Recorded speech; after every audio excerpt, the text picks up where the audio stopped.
Hi guys, in today's video I'm going to address a very important question. The question is, which referencing software is the best one to use? Now I will give you the names of a few different referencing softwares that I know of, and I'll give you the advantages and disadvantages of each. I'll also discuss what has been told to me by people who have used it or some of my students who have used it, so then you can make an informed decision at the end of this video. So the first one is of course EndNote.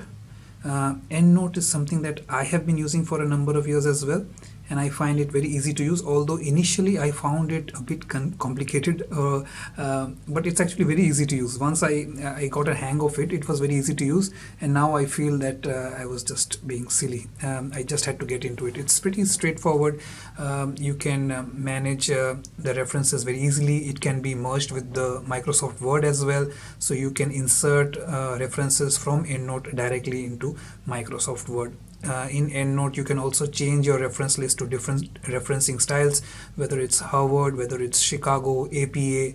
There are a number of styles available in EndNote, and you can change to that style. The only thing is that it is not a free software.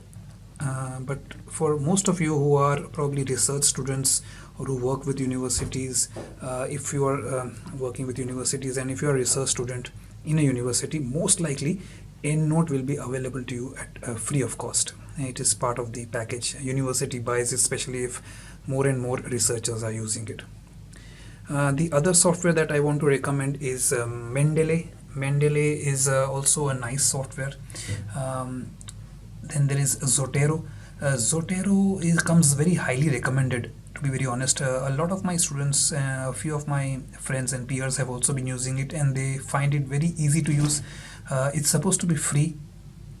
It comes with certain features such as retraction alerts and all that. So if any work has been retracted, it will let you know. Also, it merges very well with the Microsoft Word, so it's easy to use.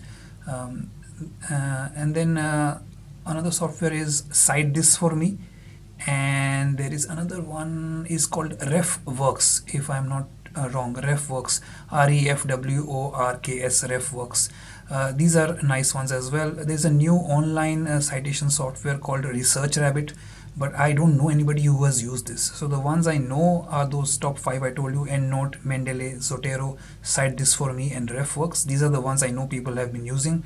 I personally have used EndNote for a number of years, but I remember I also used Zotero for some time, but not for too long. But my students use it and my friends use it as well, and they find it very easy. Mendeley, a couple of my friends who have used it say that it gives about 2 gigabytes free cloud space, and Mendeley is free of cost as well. It can extract all the data, and you can upload any PDF file to it. But that is also the case with EndNote. EndNote is also, you can upload PDF files to it. You can easily edit anything that you want to. You can edit your citations and all that. EndNote also has no issues, but then I work for a university, and I am provided with the free gigabyte space, and I am also provided with the updates free of cost.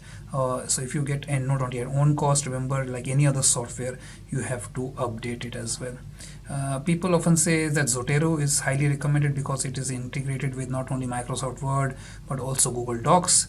There is also Scrivener, I think, if I'm not wrong. Scrivener, it allows to integrate drafting with annotations and references. These are the most common ones. I can't remember anything else.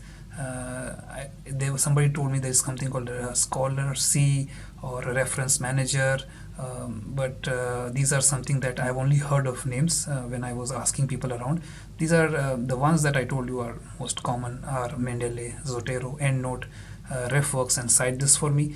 Remember, at the end of the day, any software that you use comes down to your understanding and how easily you can use it. So don't let me influence, or don't let anybody else influence your decision as to which software is best for you. At the end of the day, you have to be comfortable. Remember, this is something you will have to work with for a long time during your research and even after it. So the easier you find to use it, the better it is for you. So one may find a Zotero easy, whereas you might not like it. Somebody may find EndNote difficult, but you might find it easy.